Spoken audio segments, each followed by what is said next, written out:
अगर कहानी अच्छी लगे तो लाइक, कमेंट, सब्सक्राइब जरूर करना।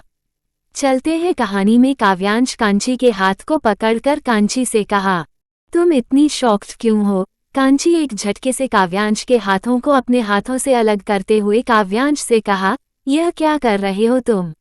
तुम्हारी हिम्मत कैसे हुई मेरे हाथों को पकड़ने की? काव्यांश अपने कदम कांची की तरफ बढ़ाते हुए कहा। काव्यांश रघुवंशी की यही चीज तो अनलिमिटेड है। मुझ में हिम्मत इतना है कि लोग मेरे सामने खड़े होने से डरते हैं। कांची जो पीछे जा रही थी वह हिम्मत कर खड़े होते हुए काव्यांश से कहा, तुम जानते नहीं हो मैं कौन हूँ। मेरे साथ बदतमीजी तुम्हें बहुत महंगी पड़ सकती है। मेरे रास्ते से हट और मुझे जाने दो।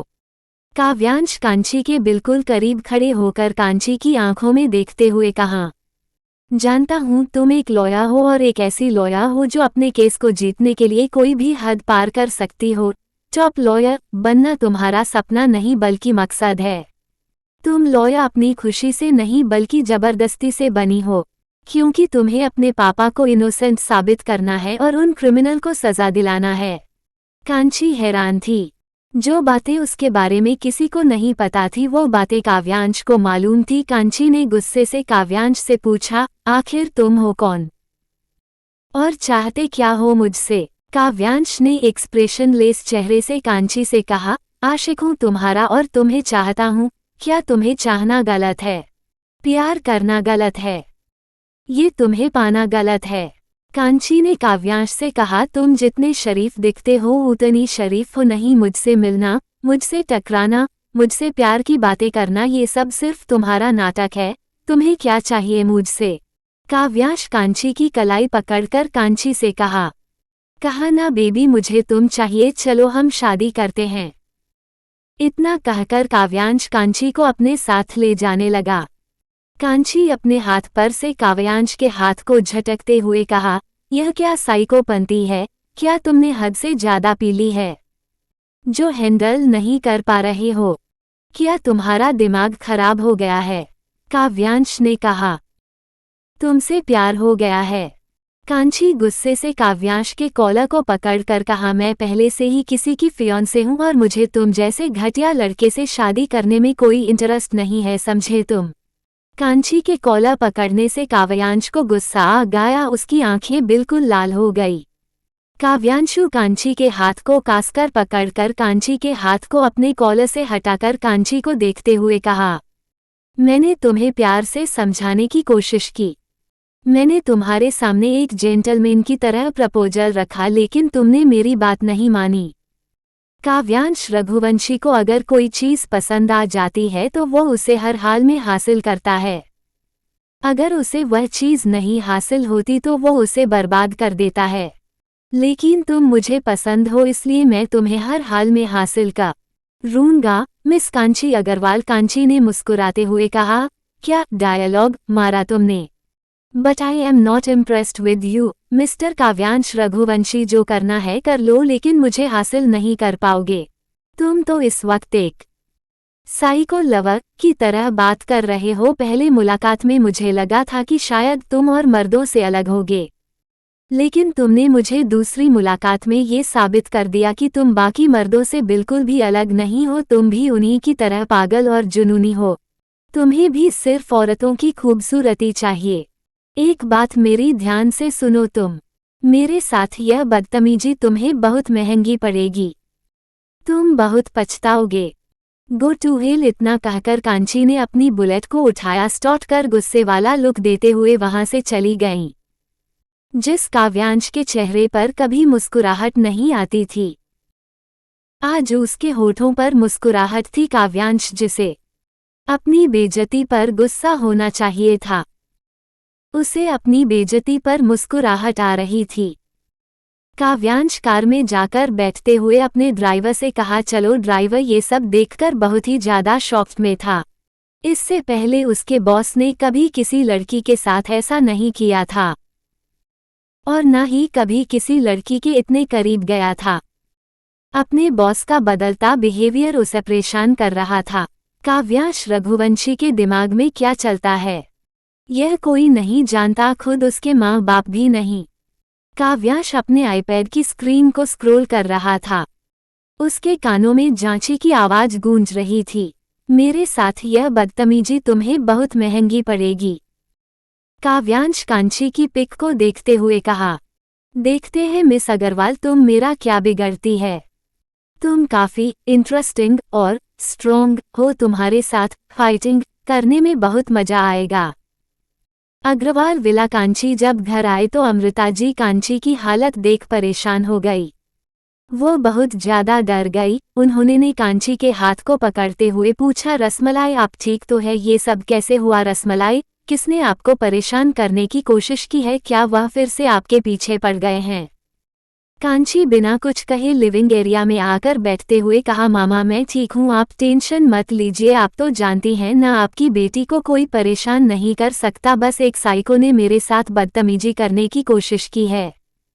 उसे सबक सिखाना बहुत जरूरी है। अमृता जी कांची के चोट को साफ करते हुए पूछा, रसमलाई आप किस साइको की बात कर रही है और क्या करने जा रही आप?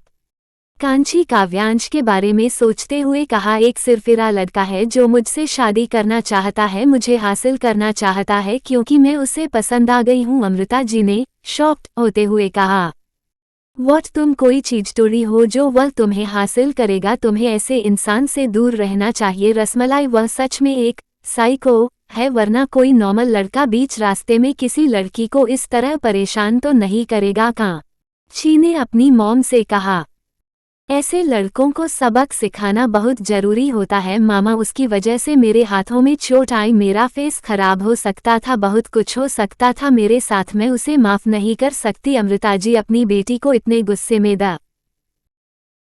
अपनी बेटी से कहा, रसमलाई उससे दूर रहना ही तुम्हारे लिए अच्छा होगा। आज उसने तुम्हें बीच रास्ते में रोकने की कोशिश की, कहीं वह तुम्हें किडनैप कर गया तो मैं क्या करूंगी? आजकल इन जैसे साइको का कोई भरोसा नहीं होता है, तुम्हें उससे दूर रहना चाहिए। उससे ओफेन करने की कोशिश मत करो, वरना वह तुम्हें नुकसान पहुंचा सकता है। कांची अपने मॉम के चेहरे पर हाथ रखते हुए कहा, मामा मैं एक लॉयर हूं, अगर मैं डर गई तो मैं अपने क्लाइंट को क्या इंसाफ से दिलाऊंगी? ये सब छोड़िए, डिनर करते हैं, मुझे बहुत जोर की भूख लगी है। इतना कहकर कांची अपने रूम में चली गई। अमृता जी अपनी बेटी को इस तरह देख बहुत परेशान हो गई। उन्हें कोई भी अच्छी फीलिंग नहीं आ रही थी। आखिर क्या करेगी अमृता? काव्यांश की दिमाग में क्या चल रहा है? अगली सुबह रघुवंशी मैंशन, मानव जी, साक्षी जी और काव्यांश बैठे ब्रेकफास्ट कर रहे थे कि तभी एक गार्ड ने उनके पास आकर हौंफते हुए कहा, बॉस बाहर पुलिस आई है, वो आपसे मिलना चाहती है। उस गार्ड की बात सुन मानव जी और साक्षी जी हैरान हो गए, लेकिन काव्यांश के चेहरे पर कोई एक्सप्रेशन नहीं था। वो बिल्कुल नॉर्मली ब्रेकफास्ट करते हुए कहा, उन्हें लिविंग एरिया में बैठने को कहीं, मैं ब्रेकफास्ट करके आता हूँ। मानव जी ने काव्यांश से पूछा, क्या हुआ बेटा? कोई बड़ी बात हुई है? आज से पहले तो इस घर में कभी पुलिस नहीं आई, तो आज कैसे? काव्यांश ने अपने होंठों को नैपकिन से साफ करते कहा, डैड आप छोटी छोटी बातों में हाइपर हो जाते हैं, यह आपके हेल्थ के लिए अच्छा नहीं है। आप ब्रेकफास्ट कीजिए, मैं अभी आता हूँ। इतना कहकर काव्यांश डाइनिंग टेबल से उठकर लिविंग एरिया में आया तो सभी पुलिस वाले काव्यांश को देख खड़े हो गए। काव्यांश उन सभी को देखते हुए लिविंग एरिया में लगे सिंगल सोफे पर बैठते हुए उन सभी से कोल्ड टोन में पूछा, रघुवंशी मैंशन आने का रीजन क्या है? मैंने आप सभी से पहले भी कहा था और आज भी कह रहा हूँ, जो भी बातें रहे वह इस मैंशन के बाहर किया करे, लेकिन इसके बावजूद आप सभी यहाँ आए। तभी एक पुलिस वाले ने काव्यांश से कहा, मिस्टर रघुवंशी आप हमारे साथ और हम आपके साथ हमेशा कॉर्पोरेट तारांकन करते आए हैं और आगे भी करते रहते, लेकिन हमें आपकी कंप्लेंट मिली है। काव्यांश अपने एक आईब्रो को उठाकर उस पुलिस वाले को देखते हुए पूछा, आखिर किस इंसान में इतनी हिम्मत हो गई कि वह काव्यांश रघुवंशी के अगेंस्ट कंप्लेंट करने की हिम्मत की? तभी दूसरे पुलिस वाले ने कहा, मिस एडवोकेट कांची अग्रवाल, उन्होंने कंप्लेंट की है कि आपने उनका एक्सीडेंट करने की कोशिश की है, साथ में उनके साथ बदतमीजी करने की भी कोशिश की है। काव्यांश कांची के बारे में सोचते हुए कहा। इसका कोई प्रूफ है आपके पास कि जो मिस एडवोकेट अग्रवाल कह रही हैं वो सच है? तभी तीसरे पुलिस वाले ने कहा। मिस्टर रघुवंशी, आप जानते हैं हम बिना किसी प्रूफ के इस मेंशन में आने की गलती नहीं करते, क्योंकि हम जानते हैं कि आपको अपनी मेंशन में पुलिस का आना बिल्कुल पसंद नहीं है। मिस एडवोकेट कांची अग्रवाल के पास आपके द्वारा किए गए बदतमीजी और एक्सीडेंट की फुटेज और वीडियो है। मिस अग्रवाल चाहती है कि आप 1 हफ्ते के लिए लॉकअप में रहे और हमें यह एक्शन लेना पड़ेगा। सॉरी मिस्टर रघुवंशी, इस बार हम बहुत मजबूर हैं, हमें ये करना पड़ेगा, काव्यांश ने खुद से कहा। इंटरेस्टिंग मिस कांची अग्रवाल, मानना पड़ेगा, तुमने जो कहा वो करके दिखाया, लेकिन चाल तुम्हें बहुत भारी पड़ेगी। काव्यांश ने उस सिंगल सोफे से उठकर खड़े होते हुए कहा। आप लोग चलिए, मैं खुद आता हूँ। तभी उस पुलिस वाले ने कहा, सॉरी मिस्टर रघुवंशी, आपको हमारे साथ ही चलना होगा क्योंकि एडवोकेट कांची अग्रवाल ने आपके ऊपर ऐसे चार्जेस लगाए हैं जिससे हम भी मजबूर हैं, हम कुछ नहीं कर सकते। उनकी कंप्लेंट के आगे आपकी और हमारी पावर कुछ भी नहीं है। अगर हमने आपको कोई भी वीआईपी बेनिफिट देने की कोशिश की तो हमारी वर्दी उतर सकती है, वो हम पर कोर्ट में केस फाइल कर सकती हैं। मानव जी और साक्षी जी कुछ दूर खड़े ये सब बातें सुन रहे थे। साक्षी जी की आंखों में आंसू था। मानव जी के लिए उनका बेटा पूरी दुनिया था। मानव जी को देख काव्यांश अपने पापा और मॉम के पास जाकर कहा, आप दोनों मेरी छोटी इक्र मत कीजिए, मैं जल्दी आप दोनों के पास आऊंगा, अपना ख्याल रखिएगा। काव्यांश ने उस घर में मौजूद सभी गार्ड से कहा, हर वक्त अलर्ट रहना, कोई प्रॉब्लम नहीं होनी चाहिए। अगर पापा और मॉम के ऊपर एक भी खरोच आई तो तुम सब अपनी जान से हाथ धो बैठोगे। इतना कहकर काव्यांश ने जब उस मेंशन के बाहर अपना कदम रखा तो मीडिया बाहर खड़ी उसका इंतजार कर रही थी। मीडिया और रिपोर्टर्स ने एक साथ काव्यांश से पूछा, आखिर आपको पुलिस क्यों अरेस्ट कर रही है? आपने ऐसा कौन सा क्राइम किया है? मिस्टर रघुवंशी, जो आज पुलिस खुद आपको अरेस्ट करने आई है। काव्यांश अपनी जगह पर रुककर कहा, अगर मेरे बारे में इतना ही जानने की क्यूरियोसिटी है तो मेरे साथ पुलिस स्टेशन क्यों नहीं चलते? सारा आंसर मिल जाएगा। सभी मीडिया और रिपोर्टर शांत हो गए। काव्यांश पुलिस के साथ वहां से चला गया। तो वहीं दूसरी तरफ कांची अग्रवाल मिला में बैठे कॉफी पी रही थी और वो न्यूज में काव्यांश के अरेस्ट होने की न्यूज देख रही थी। मित्तल विला रणवीर जो कॉफी पी रहा था, लेकिन इस न्यूज को देखते ही उसके मुंह की कॉफी बाहर आ गई। वो बहुत ही ज्यादा शॉक्ड में था। वो इस बात से हैरान था कि आखिर किसमें इतनी हिम्मत हो गई जो दी काव्यांश रघुवंशी को अरेस्ट करा दिया। किसको अपनी जिंदगी जहनुम बनानी है? काव्यांश रघुवंशी दिखने में जितना शांत है अंदर से उतना ही खतरनाक तूफान है। रात का वक्त काव्यांश लॉकअप में बैठा था, अपने हाथों की एक उंगली को चेयर पर टप टप कर रहा था। अपन बड़ी ई और कांची की पहली और दूसरी मुलाकात के बारे में सोच रहा था। इससे पहले उसे किसी ने भी इस तरह ऑफेंड करने की कोशिश नहीं की थी जिस तरह कांची ने किया था। काव्यांश की आंखों में कांची के लिए बेहद नफरत और गुस्सा था। काव्यांश ने अपने दांत को पीसते हुए कहा, मेरे मॉम की एक आंसू की कीमत तुम्हारी बर्बादी है मिस कांची अग्रवाल। तभी उस लॉकअप के पास एक शख्स आया जिसने हुडी पहनी थी। उस शख्स को देख काव्यांश अपनी ब्लू आंखों से उसे घूरने लगा। उस शख्स ने अपनी हुडी उतारी तो काव्यांश को और भी ज्यादा गुस्सा आ गया। काव्यांश ने गुस्से से अपनी मुट्ठी भींच ली। आज से पहले काव्यांश के चेहरे पर इतना गुस्सा नहीं था। आखिर कौन है ये शख्स? क्या होगा इनकी मोहब्बत का लॉकअप? हुडी वाला शख्स कोई और नहीं बल्कि कांची थी। कांची ने काव्यांश को देखते हुए कहा, कैसा लग रहा है मिस्टर रघुवंशी इस लॉकअप में? उम्मीद करती हूँ अब आपके प्यार का नशा उतर गया होगा। मैंने कहा था ना, मेरे साथ की गई बदतमीजी आपको महंगी पड़ सकती है। अब उसकी सजा काटिए। और एक बात, आगे से मुझसे मत टकराएगा। इस बार सिर्फ 1 हफ्ते के लिए आप लॉकअप में रह रहे हैं, अगली बार आपको पूरी जिंदगी रहना पड़ जाएगा। अंडरस्टैंड? काव्यांश का चेहरा नॉर्मल हो गया। उसकी आंखें भी बिल्कुल शांत हो गई। उसका गुस्सा कहीं पल भर में गायब सा हो गया। काव्यांश को इतना शांत देखकर कांची को बहुत ही अजीब लगा।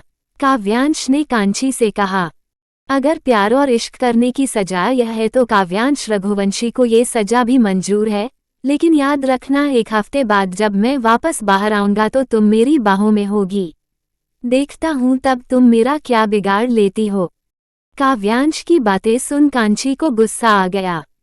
कांची काव्यांश को गुस्से से देखते हुए कहा, मिस्टर रघुवंशी सिर्फ 12 घंटे हुए हैं। जब आप 1 हफ्ते इस लॉकअप में रहेंगे ना तो आपकी सारी अकड़ और सारा एटीट्यूड और सारा प्यार का नशा यही रह जाएगा।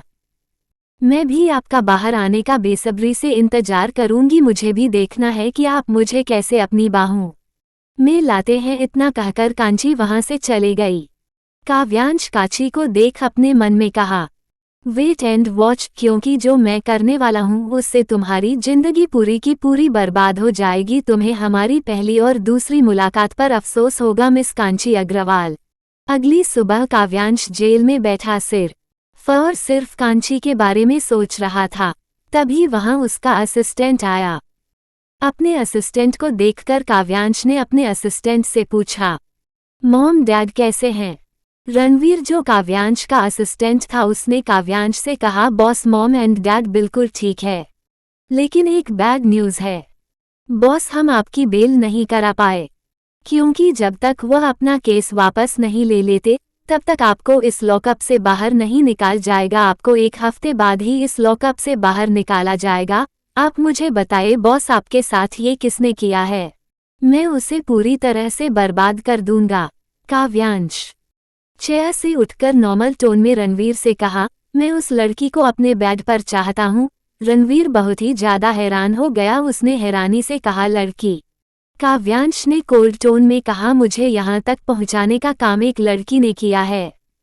मैं चाहता वह लड़की मेरे बेड पर हो। रणवीर ने जोश से कहा, ओके बॉस, आप मुझे उस लड़की का नाम बताइए। मैं उस लड़की को आपके बिस्तर पर पचाऊंगा। रणवीर ने नॉर्मली कहा, तुम्हारी गर्लफ्रेंड एडवोकेट कांची अग्रवाल। रणवीर के पैरों तले जमीन खिसक गई। उसे लगा नहीं था कि इन सब के पीछे कांची का हाथ होगा। रणवीर ने हकलाते हुए कहा, आप क्या कह रहे हैं बॉस? वह मेरी फियांसे है। मैं ऐसा कैसे कर सकता हूँ? काव्यांश में कोल्ड टोन में कहा, अगर तुमने ऐसा नहीं किया तो मैं तुम्हें और तुम्हारी पूरी फैमिली को बर्बाद कर दूंगा। रणवीर ने थोड़े गुस्से से कहा, आप कुछ भी कर लीजिए बॉस, लेकिन मैं अपने प्यार को धोखा नहीं दे सकता। मैं उसे बहुत प्यार करता हूँ। काव्यांश ने एक्सप्रेशनलेस चेहरे से रणवीर से कहा, प्यार करते हो, धोखा नहीं दे सकते, लेकिन जब तुम्हारी फियांसे को ये पता चलेगा कि उसके होने वाले हस्बैंड ने 1 हफ्ते पहले किसी और लड़की के साथ 1 नाइट स्टैंड किया है, तो क्या वह तुम्हें माफ करेगी? क्या ये धोखा नहीं है? रणवीर के चेहरे की हवाएं उड़ गई। रणवीर को इस तरह देखकर काव्यांश ने रणवीर से कहा, तुम्हें क्या लगा मुझे तुम्हारे बारे में कोई खबर नहीं होगी? रणवीर ने गिड़गिड़ाते हुए काव्यांश से पूछा, आप मेरे साथ ऐसा क्यों कर रहे हैं बॉस? काव्यांश ने थोड़े गुस्से से कहा, तुम्हारी ना तो इतनी औकात है और ना ही इतनी हैसियत कि मैं तुम्हें एक्सप्लेन करो कि मैं ये सब क्यों कर रहा हूँ। मैंने तुम्हें जो कहा है वो करो, वरना तुम्हारे 1 नाइट स्टैंड की वीडियो तुम्हारी फियांसे के साथ साथ यह पूरा शहर देखेगा। तुम्हें पता है ना, मुझे धोखे और झूठ से बेहद नफरत है और तुमने धोखे और झूठ का सहारा लेकर अब तक मेरे साथ गेम खेलने की कोशिश की है। तुम जानते थे कि कोई मुझे डबल क्रॉस करे, यह अपनों को डबल क्रॉस करे मुझे जरा भी पसंद नहीं है, लेकिन तुमने वही किया। अब उसकी सजा है कि तुम खुद अपनी फियांसे को मेरे बाहों में सौंप दो। रणवीर बिना कुछ कहे वहां से चला गया। काव्यांश कांची के बारे में सोचते हुए कहा, अब तुम्हें पता चलेगा कि काव्यांश रघुवंशी कौन है। मेरे कुछ वक्त की बदतमीजी के लिए तुमने मुझे 1 हफ्ते के लिए लॉकअप में डाला है ना, अब तुम्हारे साथ वही बदतमीजी रोज होगी। तुम उसी बेइज्जती और उसी बदतमीजी से रोज मिलोगी मिस एडवोकेट। 1 हफ्ते बाद शाम का वक्त आज रणवीर अग्रवाल विला में बैठा कांची का इंतजार कर रहा था। कांची ने ब्लैक कलर की शॉर्ट ड्रेस पहनी थी। वो उस ड्रेस में बेहद खूबसूरत लग रही थी। साथ में हॉट और सेक्सी भी। रणवीर कांची को देखता रह गया, उसका गला सूखने लगा। उसे अपनी बॉडी गर्म होती हुई महसूस हुई। रणवीर जल्दी से सोफे से उठकर कांची के पास जाकर थोड़े गुस्से से कांची से कहा, माय लव, तुमने ये कैसी ड्रेस पहनी है? माय लव, तुम इसमें बहुत ही ज्यादा हॉट और सेक्सी दिख रही हो। मैं नहीं चाहता कि तुम्हें मेरे सिवा कोई और भी ऐसे देखें। कांची ने मुस्कुराते हुए कहा, क्यूटी पाई, डर लग रहा है कि तुम्हारी गर्लफ्रेंड को कोई तुमसे और चुरा ले जाएगा। टेंशन मत लो क्यूटी पाई, कितना भी हैंडसम, कितना भी रिच लड़का क्यों ना हो, मैं अपने क्यूटी पाई को छोड़कर कहीं नहीं जाने वाली, क्योंकि तुम मेरी जिंदगी हो। तुम तो जानते हो ना रणवीर, मैं इस दुनिया में सबसे ज्यादा तुमसे और मामा से प्यार करती हूँ। मामा और तुम मेरी जिंदगी हो।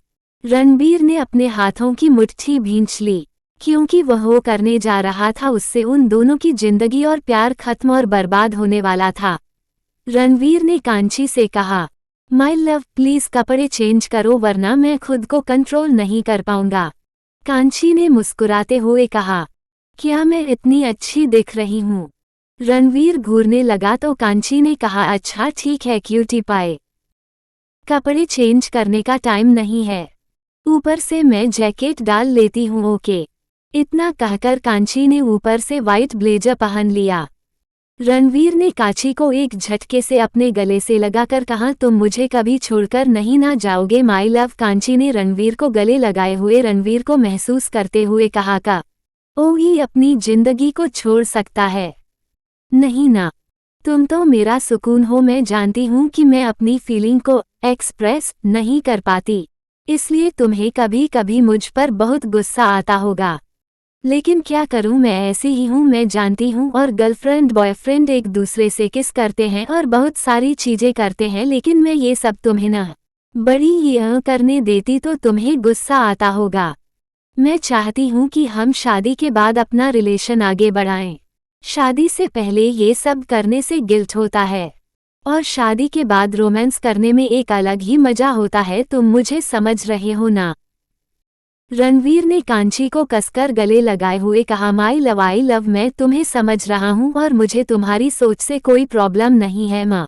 छोटे मुझे तुम्हारी यही क्वालिटी तो बहुत पसंद है। अब चले वरना हमारी डेट रह जाएगी। कांची रणवीर से अलग होकर अपने मन में कहा, मैं जानती हूँ रणवीर, तुम्हें मुझे किस करने का मन करता होगा। हर बॉयफ्रेंड अपनी गर्लफ्रेंड से यही चाहता है, इसलिए मैंने सोचा है कि आज की डेट में तुम्हें किस करके सरप्राइज करूंगी। I love you cutie pie, तुम्हारे लिए मैं थोड़ा सा तो चेंज हो सकती हूँ। ये सब सोचते हुए कांची रणवीर का हाथ पकड़े अग्रवाल विला से बाहर चली गई। क्या कांची का दिल टूट जाएगा? रघुवंशी मैंशन। काव्यांश जब घर आया तो उसके मॉम डैड काव्यांश को अपने सीने से लगाते हुए कहा, तुम ठीक हो ना बेटा? किसने किया ये तुम्हारे साथ? क्या हुआ है? इतने खामोश क्यों हो? कुछ तो कहो। काव्यांश ने अपनी मॉम डैड को देखते हुए कहा, डैड, आप चाहते थे ना कि मैं शादी करूं, तो अब मैं शादी करने के लिए तैयार हूं। मैं एक लड़की से प्यार करने लगा हूं और मैं उससे शादी करना चाहता हूं। काव्यांश की बात सुन साक्षी जी की होठों पर मुस्कुराहट आ गई। उनका बेटा आज खुद शादी करने के लिए तैयार था, लेकिन मानव जी को काव्यांश का यह फैसला थोड़ा अजीब लग रहा था। अच्छा, नक से काव्यांश शादी करने के लिए क्यों तैयार हो गया? मानव जी ने काव्यांश के शोल्डर पर हाथ रखते हुए पूछा, काव्यांश, कोई ऐसी बात है जो तुम हमसे छुपा रहे हो? क्या तुम सच में किसी से प्यार करते हो?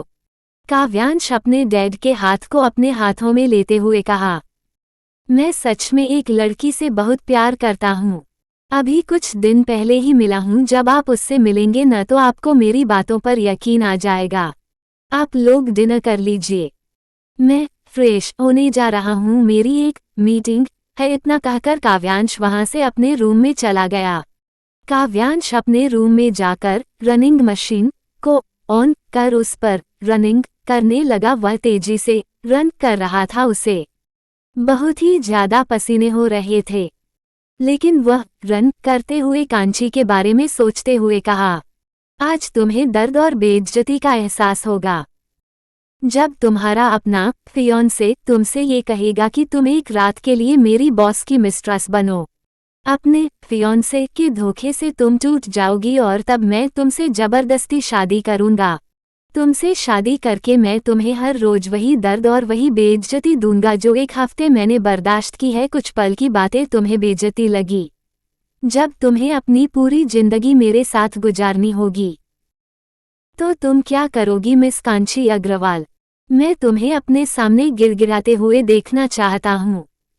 अगर तुम्हें ये सब नहीं किया होता तो शायद तुम्हारा और मेरा फ्यूचर कुछ अलग होता। मैं आ रहा हूँ मेरी जान। इतना कहकर काव्यांश रनिंग मशीन को ऑफ कर अपने चेहरे के पसीने को टॉवल से साफ करते हुए वॉशरूम में चला गया। तो वहीं दूसरी तरफ ब्लू मून होटल में कांची रणवीर के साथ अपनी डेट पर आई थी। उनका वेलकम फूलों से किया गया था। चारों तरफ फाउंटेन से रंग बिरंगे पानी गिर रहे थे। ब्लू मून होटल के गार्डन में एक बड़ा सा पियानो रखा था, क्योंकि कांची को पियानो बजाना बहुत पसंद है। कांची ने जब उस पियानो को देखा तो रणवीर को हग करते हुए कहा, सी थैंक यू। रणवीर जबरदस्ती का मुस्कुराते हुए कहा, तुम्हारी स्माइल के लिए कुछ भी मैं कर लूंगा, तो क्यों ना तुम्हारा फेवरेट ट्यून सुना जाए। इतना कहकर वह दोनों गार्डन है में चले गए। कांची पियानो के सामने बैठकर पियानो पर अपनी उंगलियों को फेरने लगी। उस पियानो से एक अलग ही धुन बनकर बाहर आ रही थी। उसकी वह धुन बहुत ही हिप्नोटाइज थी, सुनने वाला बस खो जाए। तभी उस ब्लू मून होटल के बाहर एक ब्लैक ऑडी रुकी और उसमें से काव्यांश ब्लैक गॉगल लगाए हुए बाहर निकला। उसकी पर्सनैलिटी में एक अलग ही ऑरा था। काव्यांश के पीछे बॉडीगार्ड भी आए थे, तो काव्यांश उन्हें घर जाने का ऑर्डर दे दिया। सभी गार्ड वहां से चले गए। पियानो की धुन सुनकर एक पल के लिए काव्यांश भी खो सा गया। उसे वो धुन सुकून दे रही थी। काव्यांश उस धुन का पीछा करते हुए होटल के गार्डन में आया तो रणवीर और कांची को साथ में देखूं सकी भावे तन गई। रणवीर कांच के हाथ को पकड़कर कांची से कहा, will you dance with me. Kanchi अपने हाथ से रणवीर के हाथ को कसकर पकड़ते हुए रणवीर के साथ डांस करने को तैयार हो गई। दूर खड़ा काव्यांश ये सब देख रहा था। उसे रणवीर पर गुस्सा आ रहा था। उसे इस बात का गुस्सा था कि कोई इंसान इतना बड़ा झूठ बोलने के बाद इतना नॉर्मली अपने फियांसे के साथ डांस कैसे कर सकता है। काव्यांश इस होटल सिर्फ कांची रोते और तड़पते हुए देखने आया था। वह बस कांची को टूटकर बिखर कर देखना चाहता था।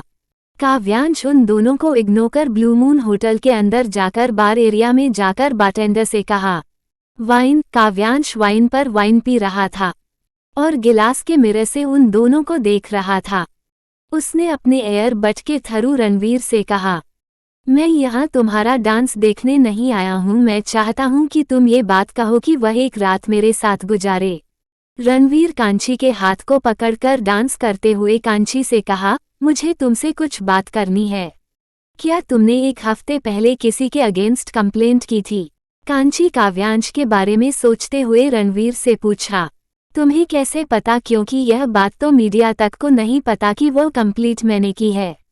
रणवीर गहरी सांस लेते हुए कहा, क्योंकि वह मेरे बॉस है और मवा चाहते हैं कि तुम अंदर माफी मांगो। कांची ने रणवीर से कहा, वॉट? तुम उस कोल्ड हार्टेड बदतमीज घमंडी इंसान के पर्सनल असिस्टेंट हो। तुम्हें पूरी दुनिया में कोई और इंसान नहीं मिला था। तुम उस जैसे डेविल की जॉब क्यों कर रहे हो? काव्यांश जो वाइन पी रहा था ईएब्ड के थ्रू कांची की बातें सुन गुस्से से अपनी मुट्ठी भींच ली। कांची ने गुस्से से रणवीर से कहा, सॉरी क्यूटी पाई, पर मैं उस डेविल से माफी नहीं मांगने वाली। तुम्हें पता है उसने मेरे साथ बदतमीजी की है और जो चोट मुझे लगी थी वो उसी की वजह से लगी थी। ये सब जानते हुए भी तुम अभी चाहते हो मैं उससे माफी मांगूं? मैं ऐसा कभी नहीं करूंगी। कांची को इतने गुस्से में देखकर रणवीर ने एक वेटर से पानी लाने को कहा और उस वेटर ने रणवीर को पानी का गिलास देते हुए कुछ इशारा किया। रणवीर उस गिलास को कांची को देते हुए कहा, पानी पी लो और शांत हो जाओ। कांची एक सांस में वह पूरा पानी पी गई। काव्यांश गुस्से से अपने हाथ में कड़ी गिलास को तोड़ दिया।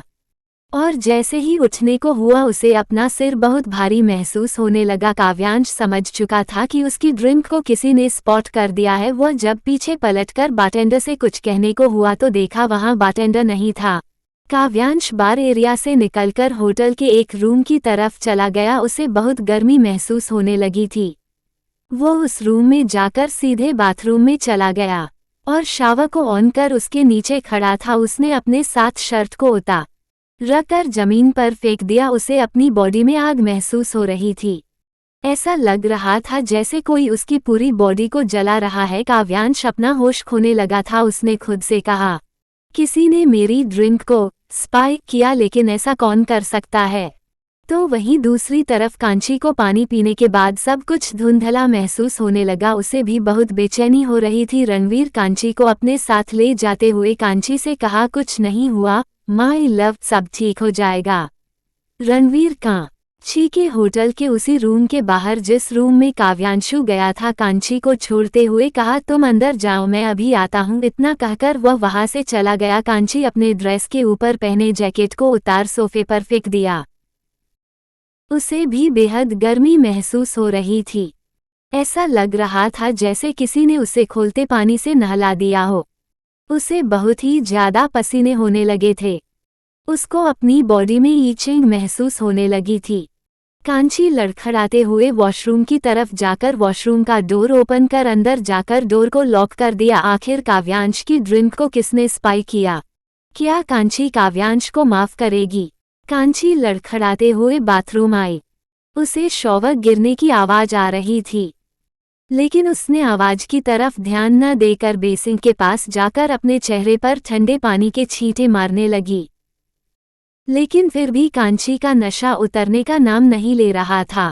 कांची को और भी नशा चढ़ता जा रहा था। उसके बॉडी में रैशेस बढ़ते जा रहे थे। कांची वहां से शॉवर की तरह जाकर शावर रूम के गिलास की डोर को ओपन किया तो काव्यांश शावर के नीचे खड़ा था। कांची को काव्यांश के चेहरे में रणवीर का चेहरा दिख रहा था। कांची काव्यांश के बिल्कुल करीब जाकर अपने हाथों से काव्यांश के शोल्डर को पकड़कर काव्यांश को अपनी तरफ कर दिया। दोनों साथ में शावर के नीचे भीगने लगे। कांची काव्यांश को देखते हुए अपनी बाहों को काव्यांश के गले में डालते हुए कहा, तुम तो बाहर थे क्यूटी पाई, तो अंदर कैसे आए? काव्यांश जो अभी अभी थोड़े थोड़े होश में था कांची की बाहों को अपने गले से निकालकर झटकते हुए कांची से कहा, ये तुम क्या कर रही हो? दूर हटो मुझसे। कांची हैरानी से काव्यांश को देखते हुए क्यूट सा फेस बनाते हुए कहा, तुम ऐसा कर रहे हो क्यूटी पाई, तुम तो मेरी जान हो। अगर तुम मुझे दूर करोगे तो मैं मर जाऊंगी। काव्यांश कांची को चेहरे को बिना पलके झपकाए देख रहा था। उसे कांची पर तरस आ रहा था, क्योंकि वह जानता था कि जब अपने धोखा देते हैं तो कितनी तकलीफ होती है।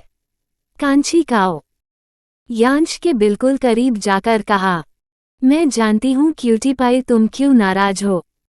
तुम इसलिए नाराज हो क्योंकि मैंने अब तक तुम्हें कभी खुद को किस करने नहीं दिया, लेकिन मैंने आज इस डेट पर तुम्हें किस कर सरप्राइज देने का फैसला किया था। तुम्हें पता है क्यूटी पाई, तुम मेरा नशा हो। जब तक मैं तुम्हें देखती नहीं हूं तो मुझे सुकून नहीं मिलता। काव्यांश भी नशे में हो रहा था। वह खुद को बहुत कंट्रोल कर रहा था, लेकिन अब वह अपना होश खोने लगा था। कांची ने वॉशरूम में लगे दोनों शॉवर को ऑन कर दिया और काव्यांश के हाथ को पकड़कर अपने करीब खींच लिया। वह दोनों शावर के नीचे खड़े थे और इन पर तेजी से ठंडा पानी गिर रहा था। कांची अपने पैरों की उंगलियों पर खड़ी होकर काव्यांश के होंठों पर अपने होंठ रख काव्यांश के होंठों को सक कर किस करने लगी। कांची के किस से काव्यांश को जैसे करंट लग गया। वह बर्फ की तरह जमा खड़ा रहा। कांची काव्यांश से अलग होकर काव्यांश के नीली आंखों में देख रही थी। दोनों के ऊपर ठंडा पानी गिर रहा था। कांची काव्यांश के चेहरे पर अपने हाथ को रखते हुए काव्यांश से पूछा, क्या हुआ क्यूटी पाई, तुम्हें मेरी किस पसंद नहीं आई? काव्यांश खामोशी से कांची को देख रहा था। काव्यांश शर्टलेस में बहुत ही हॉट लग रहा था। काव्यांश की सिक्स पैक देख कांची काव्यांश के सिक्स पैक को टच करते हुए कहा, क्यूटी पाई, तुम्हारे सिक्स पैक कितने हॉट और अट्रैक्टिव दिख रहे हैं। कांची की छुअन से काव्यांश को अजीब एहसास हो रहा था। कांची के हाथ काव्यांश के लेफ्ट साइड पर थे, उसे काव्यांश की हार्टबीट महसूस हो रही थी। तो वही होटल के बाहर डीजे में ये सॉन्ग चल रहा था। अंग लगा दे रे मोहे रंग लगा दे रे, अंग लगा दे रे मोहे रंग लगा दे रे, मैं तो तेरी जोगनिया तू जोग लगा दे रे, जोग लगा दे रे। काव्यांश कांची के हाथ को पकड़ कर पने हटाते हुए कांची को बिल्कुल अपने करीब कर कांची से कोल्ड टोन में पूछा, यह क्या कर रही हो तुम? कांची ने अपने गर्म होंठ को काव्यांश के चेस्ट पर रखकर अपने गर्दन को ऊपर कर काव्यांश को देख प्यार से कहा, तुमसे प्यार। इतना कहकर कांची पीछे की तरफ झुक गई। कांची गिरती उससे पहले काव्यांश ने कांची की कमर में हाथ डालकर कांची को एक झटके से अपने करीब कर कहा, गिर जाओगी। दिमाग खराब है तुम्हारा? कांची अपने हाथों को काव्यांश के चेहरे पर रखते हुए कहा, हाँ दिमाग खराब, मेरा दिमाग खराब इसलिए मैं तो पहले ही तुम्हारे प्यार में गिर गई हूँ और आज तुम्हारी बाहों में गिरना चाहती हूँ। अगर तुम्हें मेरी फिक्र नहीं होती तो तुम मुझे गिरने नहीं बचाते। जब इतना प्यार करते हो तो ये दूरी कैसी? इतना कहकर कांची ने अपने हाथों को काव्यांश के कमर के चारों तरफ लपेट लिया और ये लाइन प्ले हुई, प्रेम का रोग लगा दे रे, मैं तो तेरी जोगनिया तू जोग लगा दे रे, रात बंजर सी है काले खंजर सी है, रात बंजर सी है का आले खंजर सी है, तेरे सीने की लौकी मेरे भीतर भी है, तू हवा दे इसे तो मेरा तन जले जला दे रे, संग जल दे रे मोहे रंग लगा दे रे, मैं तो तेरा जोगनिया तू जोग लगा दे रे, रास है रात में तेरी हर बात में, रास है रात माँ तेरी हर बात में, बोलो मैं क्या स्थिति, ऐसी स्थिति में हूँ मैं तेरी मलंग, तू ही मेरा नशा चढ़ा दे रे, भंग प्रेम की भंग चढ़ा रे, तो तेरा जोगनिया जोग लगा दे रे। काव्यांश पूरी तरह से नशे में हो गया था। एक मर्द तब तक खुद को कंट्रोल कर सकता है जब तक एक लड़की उसे अप्रोच ना करे। काव्यांश नशे में था, लेकिन उसके बावजूद कांची के अप्रोच करने पर वो खुद को कंट्रोल करता रहा।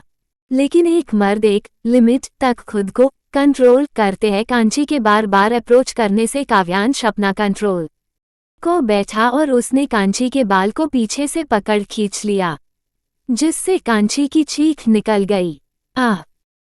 काव्यांश ने इसी का फायदा उठाया और उसने कांची के होंठों पर अपने होंठ रख अपने टंग को कांची के मुंह में एंटर कर रोल करने लगा और कांची की टंग को अपने मुंह में लेकर सक कर रहा था। कांची भी काव्यांश का पूरा साथ दे रही थी। काव्यांश अपने दूसरे हाथ से कांची की बॉडी पर रब कर रहा था। काव्यांश के ऐसा करने सब कांची को सुकून मिल रहा था। ठंडे पानी और काव्यांश का उसकी बॉडी को सहलाना उसके रैशेस की वजह से हो रही इचिंग को सुकून दे रहा था। इस रोमांस भरी रात का क्या अंजाम होगा? अगर कहानी अच्छी लगे तो लाइक, कमेंट, सब्सक्राइब जरूर करना। मिलते हैं अगले पार्ट में।